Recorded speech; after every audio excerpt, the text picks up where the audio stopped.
नमस्कार दोस्तों।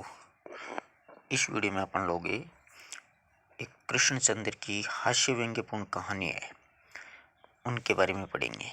जामुन का पेड़ बहुत ही अच्छी कहानी है। ये जो कहानी है वो अपना जो सिस्टम होता है ना कार्यालय का, उस सिस्टम पर व्यंग्य किया गया कृष्णचंद्र के द्वारा, और व्यंग्य में हमेशा हंसी छुपी हुई रहती है, इसलिए ये कहानी हास्य व्यंग्यपूर्ण होगी। तो देखिए, कृष्णचंद्र का जन्म 1914 में पंजाब के वजीराबाद जिला गुजरा कला में हुआ था, यानी पंजाब में जन्मे थे। इनके प्रसिद्ध जो कहानी संग्रह हैं, वो प्रसिद्ध कहानी संग्रह एक गिरजा एक खंदक बहुत प्रसिद्ध है। इनकी ये कहानी कहानी संग्रह जो है ये बहुत ही प्रसिद्ध है। अच्छी तरीके से इन कहानी संग्रह जो भी मैं आपको बतला रहा हूँ उनको बहुत अच्छी तरीके से आपको याद करना है। सीधे सीधे रचनाओं के प्रश्न हैं वो भी पूछ लिए जाते हैं। तो एक गिरजा एक खंदक, यूकेलिप्टस की डाली, और इनके अलावा एक और है जामुन का पेड़। ये भी इनका कहानी संग्रह है। शिकस्त जरगांव की रानी, सड़क वापस जाती है, आसमान रोशन, एक गधे की आत्मकथा, अन्नदाता हम, वहसी, जब खेत जागे, 52 पत्ते, एक वायलिन, समंदर के किनारे, कागज की नाव और मेरी यादों के किनारे। ये इनके बहुत ही प्रसिद्ध क्या हैं, उपन्यास हैं। ठीक है। इनको अनेक पुरस्कारों से सम्मानित किया गया था। इनको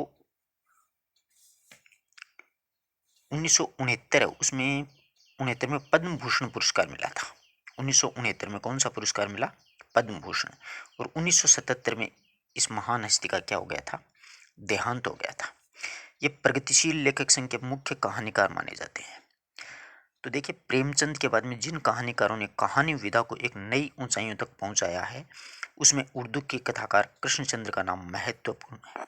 यानी कृष्णचंद्र हैं वो प्रेमचंद की तरह बहुत ही अच्छे कथाकार हुए हैं। प्रगतिशील लेखक संघ से उनका गहरा संबंध रहा था और जिसका असर उनकी रचनाओं में स्पष्ट रूप से झलकता है। कृष्णचंद्र ऐसे गुने चुने लेखक को माने जाते हैं जिन्होंने बाद में चल करके लेखन की ही अपनी रोजी रोटी का सहारा बना लिया। यानी ये लिखते थे, इनका मुख्य कर्म यही था। यानी ये कोई जैसे कोई डायरेक्टर वगैरह वगैरह ऐसा कोई पद नहीं था इनके पास में। कृष्णचंद्र प्रारंभिक शिक्षा वो पुंछ जम्मू कश्मीर में हुई थी। उच्च शिक्षा 1930 में लाहौर गए और फोरमैन क्रिश्चियन कॉलेज में प्रवेश लिया। 34 में पंजाब विश्वविद्यालय से उन्होंने अंग्रेजी से एमए किया। बाद में उनका जुड़ाव फिल्म जगत में हो गया और फिल्म जगत से हो जाने का अंतिम समय तक ये मुंबई में ही रहे थे। इन्होंने फिल्मों में देखना कहानियाँ लिखी भी हैं, पटकथाएं, लेकिन इनकी कहानियों पे फिल्में बनी हैं। इन्होंने खुद ने क्या है कि फिल्म में भूमिका भी निभाई है। ये जो आप तस्वीर देख रहे हैं ना, ये कृष्णचंद्र की है। ये तस्वीर देखना आप लोग, बॉबी देओल की एक बिच्छू फिल्म है, उसमें आता है एक पतला सा मरियल सा आदमी एक सूटकेस लिए हुए, वो कोई और नहीं यही है। ठीक है। यूं तो देखिए, कृष्णचंद्र उपन्यास, नाटक, रिपोर्टाज ये तो बहुत लिखे हैं, लेकिन कहानीकार के रूप में विशेष उपलब्धि हुई है। इनकी प्रसिद्ध कहानियाँ महालक्ष्मी का पुल, आईने के सामने और जामुन का पेड़। सबसे सुपरहिट इनकी जो रचना है वो जामुन का पेड़ ही है। ये इनकी मशहूर कहानियाँ हैं। इनकी लोकप्रियता इस कारण भी है कि वे काव्यात्मक, रोमानित और शैली की विविधता के कारण अलग मुकाम बनाते हैं। कृष्णचंद्र उर्दू कथा साहित्य की अनूठी रचनाशीलता के लिए बहुचर्चित रहे। प्रगतिशील और यथार्थ नजरिए से वाले ये देखने के पक्षधर रहे हैं ये साहित्यकार। ये जामुन का पेड़ है वो हास्य व्यंग्यपूर्ण कथा है, यानी विधा क्या है, ये कहानी है। हास्य व्यंग्यपूर्ण कैसे होगी वो देखिएगा आप लोग। हास्य व्यंग्यपूर्ण के लिए चीज़ों को अनुपात से ज़्यादा फैला करके दिखावे की परिपाटी पुरानी है, और ये है कहानी भी उनका अनुपालन करती है। एक्चुअल में ये यहाँ पर क्या कहना चाहते हैं, यानी चीज़ों को अनुपात, यानी एक तो कोई कार्य होता है वो तुरंत खत्म हो सकता है, लेकिन यहाँ पर क्या होता है, फैलाव ज़्यादा होता है। उस कार्य को खत्म नहीं करेंगे बल्कि उसको बढ़ा चढ़ा करके बहुत ज़्यादा बड़ा कर देंगे, ये कहना चाह रहे हैं। ये चीज़ समझने वाली है। और कहानी में भी अनुपालन करती है उसका, इसलिए यहाँ घटनाएं अतिशयोक्तिपूर्ण और अविश्वसनीय जान पड़े तो कोई हैरत की बात नहीं है, क्योंकि उसको बढ़ा चढ़ा के तो करेंगे तो अतिशयोक्ति तो होगी ना किसी चीज़ की। विश्वसनीयता ऐसी रचनाओं के मूल्यांकन की कसौटी नहीं हो सकती। प्रस्तुत पाठ में हंसते रहें। देखना, सिस्टम बड़ा खतरनाक है अपने मतलब पूरे देश का ही। इस बात की समझ पैदा होती है कि कार्यशैली और तौर तरीकों में पाया जाने वाला विस्तार कितना निरर्थक और पदानुक्रम कितना हास्यास्पद है। मतलब हंसी आती है इंसान को, गुस्सा तो आता ही आता है, हंसी आती है। बात यहीं तक नहीं रहती है, इस व्यवस्था में संवेदन शून्य तथा अमान्य होने का पक्ष होने भी हमारे सामने आता ही है।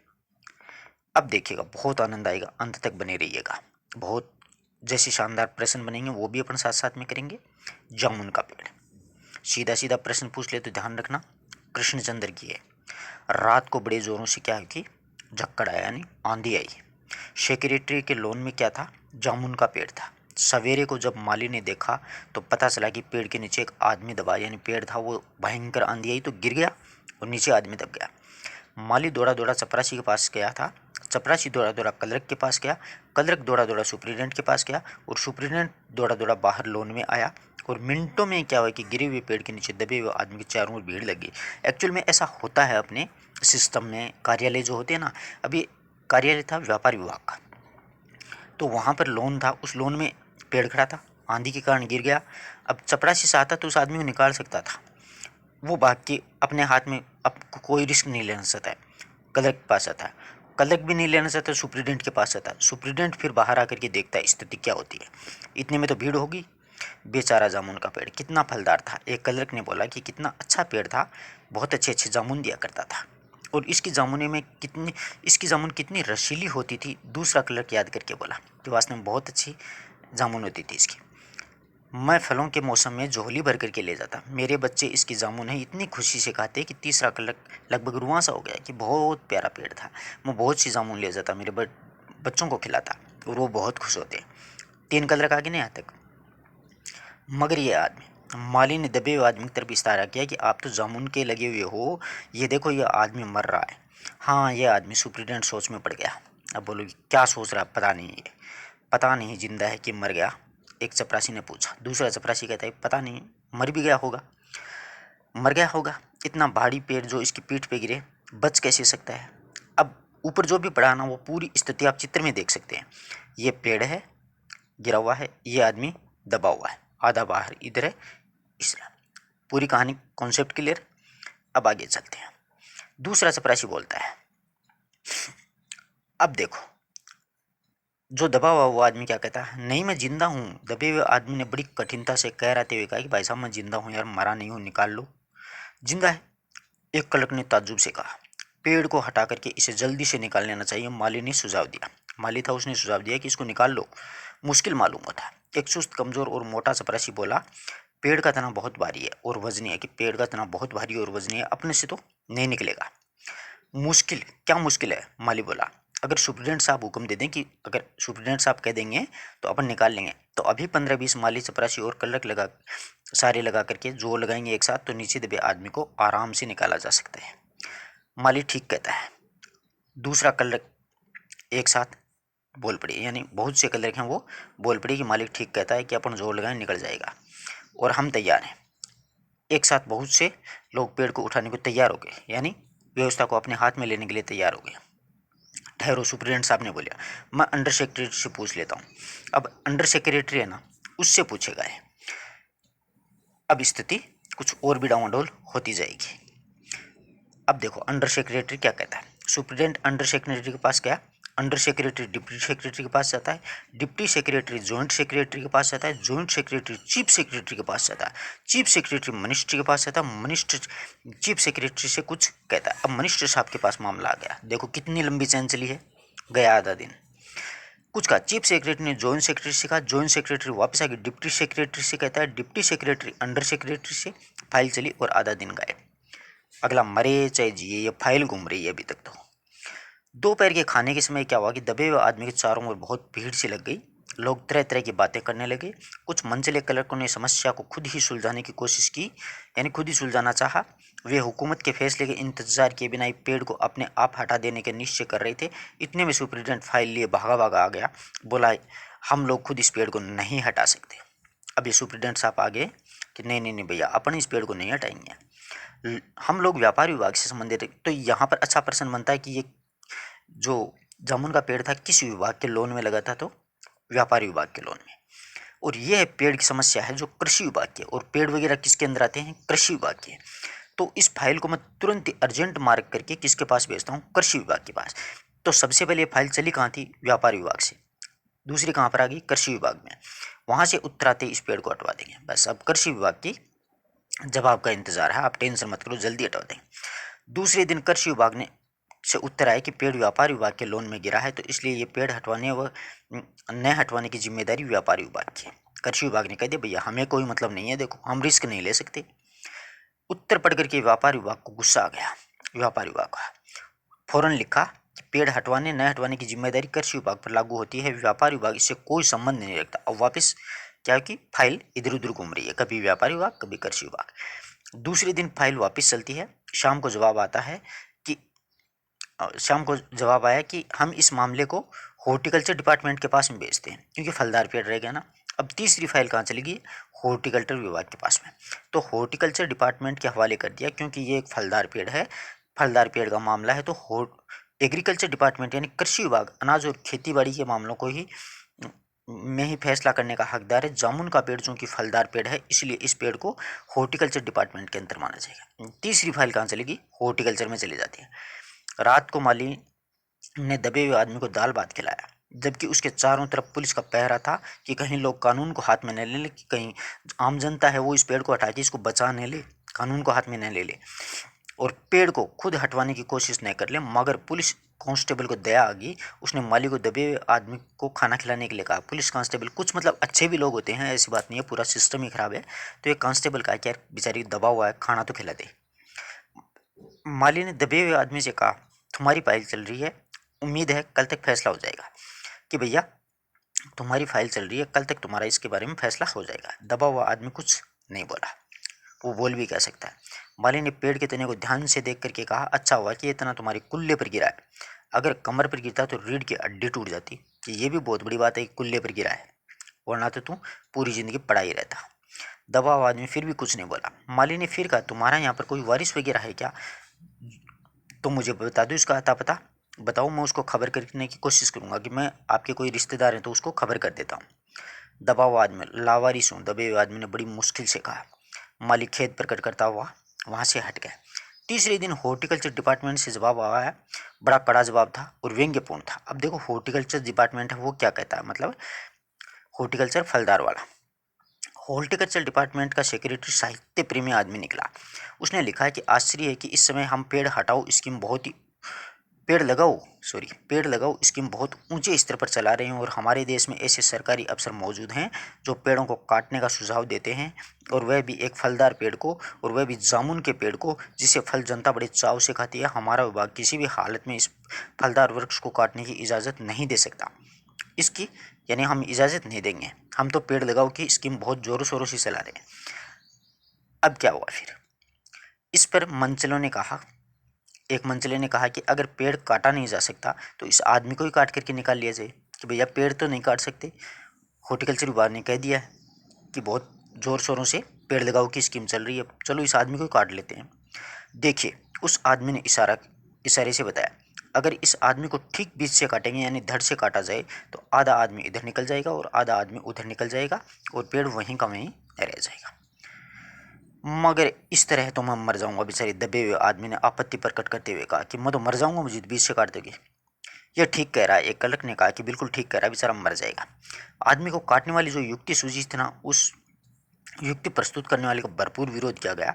आप जानते नहीं हैं आजकल प्लास्टिक सर्जरी कितनी उन्नति कर चुकी है, तो मैं समझता हूँ कि अगर इस आदमी को बीच से काट कर निकाल लिया जाए तो प्लास्टिक सर्जरी से धड़ के स्थान पर ऐसे उस आदमी को फिर से जोड़ा जा सकता है। देखो प्लास्टिक सर्जरी तक बात आ गई, ये बेचारे को काटने की नौबत आन पड़ी।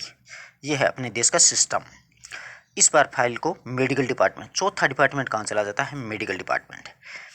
मेडिकल डिपार्टमेंट को फौरन एक्शन लिया और उस दिन फाइल उसके विभाग में पहुंची। उसके दूसरे दिन उन्होंने अपने विभाग का सबसे योग्य प्लास्टिक सर्जन को छानबीन के लिए भेजा। सर्जन दबे हुए आदमी की छाती पर टटोल करके उसका स्वास्थ्य देख करके खून का दबाव देखा, नाड़ी की गति को परखा, दिल के फेफड़ों की जांच की और रिपोर्ट भेज दी। और इस आदमी का प्लास्टिक ऑपरेशन तो हो सकता है और ऑपरेशन सफल भी होगा, मगर आदमी मर जाएगा, फिर ऑपरेशन की खाक सफल होगा।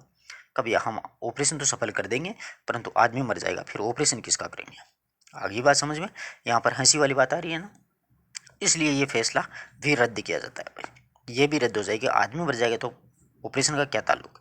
रात में माली ने दबे हुए आदमी के मुंह में खिचड़ी डालते हुए उससे बताया कि यह मामला अब ऊपर चला गया है, कि कल सेक्रेटरी के सारे जो सेक्रेटरी हैं उन सेक्रेटरी में क्या होगी, मीटिंग होगी, उसमें तुम्हारा केस रखा जाएगा, उम्मीद है काम ठीक हो जाएगा, नहीं कल तुम्हें छुटकारा मिल जाएगा। दबा हुआ आदमी एक आह भर करके बोला कि ये तो माना कि तगाफूल न करोगे लेकिन खाक हो जाएंगे हम तुमको खबर होने तक। ये गालिब का शेर है, वो शेर बोलता है दबा हुआ आदमी। मौली ने अचंभे से मुंह में उंगली दबा ली और चकित भाव से बोला, क्या तुम शायर हो। दबे हुए आदमी ने धीरे से सिर हिलाया, कहा हाँ शायर हूँ, अब कल्चर विभाग के पास जाएगा। दूसरे दिन माली ने चपरासी को बताया, चपरासी ने कलरक को, कलरक ने हेड कलरक। थोड़ी देर में सेक्रेटरी में यह अफवाह फैल गई कि दबा हुआ आदमी तो बहुत बड़ा शायर है। बस फिर क्या था, लोगों का झुंड शायर को देखने के लिए उमड़ पड़ा और उसकी चर्चा शहर भर में फैल गई, पूरे शहर में। और शाम तक तो गली गली में शायर जमा होने लगे और सेक्रेटरी के जो लॉन था उसमें भांति भांति के कवियों से भर गया था और दबे हुए आदमी के चारों ओर एक कवि सम्मेलन का सा वातावरण है वो उत्पन्न हो गया। सेक्रेटरी ने कई क्लर्क और अंडर सेक्रेटरी तक उनके साहित्य और कविताओं से उनको लगाव था, वो बेचारे रुक गए। कुछ शायर दबे हुए आदमी को अपनी कविताओं और दोहों को सुनाने लगे, कई क्लर्क को अपनी कविता पर आलोचना करने को मजबूर करने लगे। अब जब ये पता चला कि दबा हुआ आदमी एक कवि है तो सेक्रेटरी की सब कमेटी ने फैसला किया, चूंकि दबा हुआ आदमी कवि है इसलिए फाइल का संबंध एग्रीकल्चर डिपार्टमेंट से है, न हॉर्टिकल्चर डिपार्टमेंट से। यानी न तो एग्रीकल्चर ना हॉर्टिकल्चर, बल्कि ये तो सिर्फ और सिर्फ कल्चर डिपार्टमेंट से ताल्लुक़ रखती है। कल्चर डिपार्टमेंट से अनुरोध किया गया कि जल्द से जल्द मामले का फैसला करके अब आगे कवि को इस फलदार पेड़ से छुटकारा दिलाया जाए, कि इसको यहाँ से निकाला जाए। फाइल कल्चर डिपार्टमेंट के अनेक विभागों से गुजरती हुई साहित्य के सेक्रेटरी के पास में पहुंच जाती है। बेचारा सेक्रेटरी उसमें अपनी गाड़ी में सवार होकर के सेक्रेटरी पहुंचा और दबे हुए आदमी का इंटरव्यू लेने लग गया। कौन? साहित्य अकादमी का मुख्य सेक्रेटरी आता है। तुम कवि हो, पूछता है। उसने पूछा, जो साहित्य अकादमी का सेक्रेटरी आया था ना, उसने पूछा कि तुम कवि हो। जी हाँ, दबे हुए आदमी ने जवाब दिया। किस उपनाम से? ओश। अब यहाँ पर अच्छा प्रश्न बनता है कि दबा हुआ आदमी अपना उपनाम क्या बताता है? ओश। ओश। सेक्रेटरी ने जोर से चीखा, क्या तुम वही ओश हो जिसका अभी गद्य संग्रह है ओश के फूल अभी हाल ही में प्रकाशित हुआ? दबे हुए आदमी जो कवि था उसने हुंकार भरी, क्या तुम हमारी अकादमी के मेंबर हो? सेक्रेटरी ने पूछा। नहीं, आश्चर्य है। सेक्रेटरी जोर से चीखा, इतना बड़ा कवि ओस के फूल का लेखक हमारी अकादमी का मेंबर नहीं। उफ, कैसी भूल हो गई हमसे।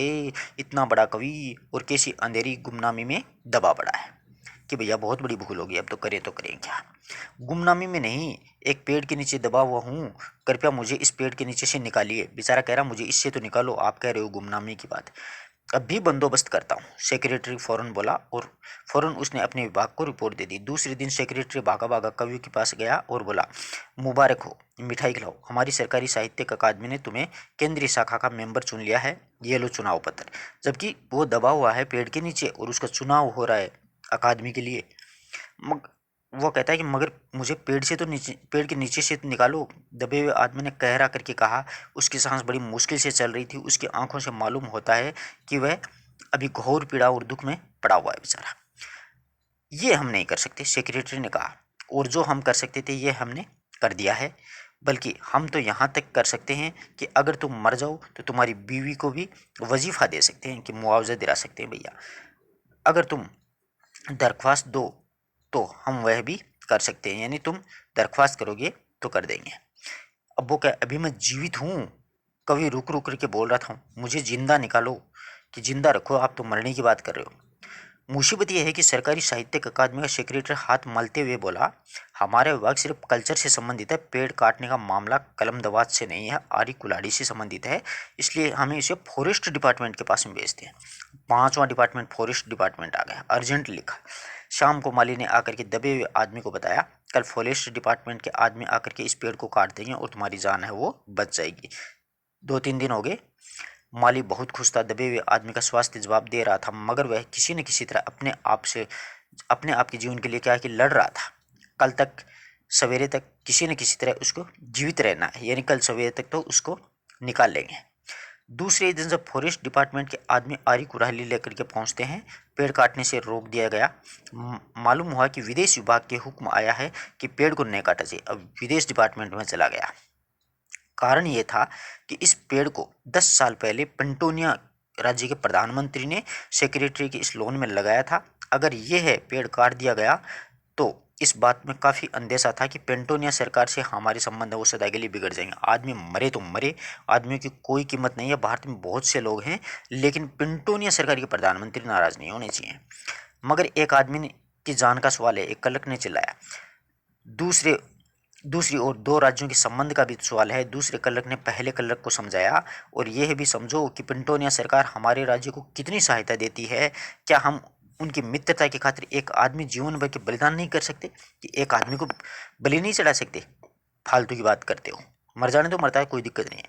कवि को मर जाना चाहिए निसंदेह। अंडर सेक्रेटरी ने सुपर सेक्रेटरी को बताया, आज सवेरे प्रधानमंत्री दौरे से वापस आ रहे हैं।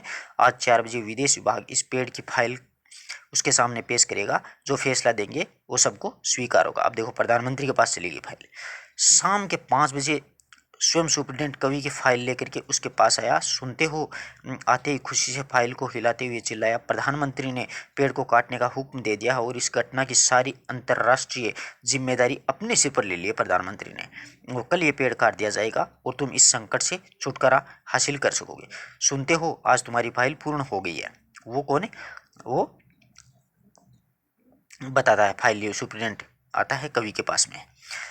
मगर कवि का हाथ ठंडा हो गया था। आंखों की पुतलियां निर्जीव और चिंटियां की एक लंबी पांति उसके मुंह में जारी थी। कहने का मतलब है कि कवि साहब मर गए, वो दबे हुए आदमी। उसके जीवन की फाइल है वो भी पूर्ण हो चुकी थी। अब आपको इस कहानी में हास्य और व्यंग्य यही है, व्यंग्य ये है कि सरकारी जो कार्यालय है ना, वो फाइलबाजी बहुत ज़्यादा होती है उनकी, आगे से आगे बढ़ती रहती है। जबकि जो काम होता है उसको तुरंत नहीं खत्म करके उसको फैलाया जाता है। तो अतिशयोक्तिपूर्ण भी इसमें थोड़ा सा वर्णन है वो किया गया। आशा करता हूँ कि हर एक बात समझ में आई होगी। कोई डाउट हो तो पूछ सकते हो, और अपने विद्यार्थियों तक शेयर जरूर करना। बहुत ही प्यारी कहानी है। इसका क्रम से ये भी ध्यान में रखना है कि पहले किस डिपार्टमेंट के जाती है, दूसरी किस पे पास जाती है, तीसरी किसके पास।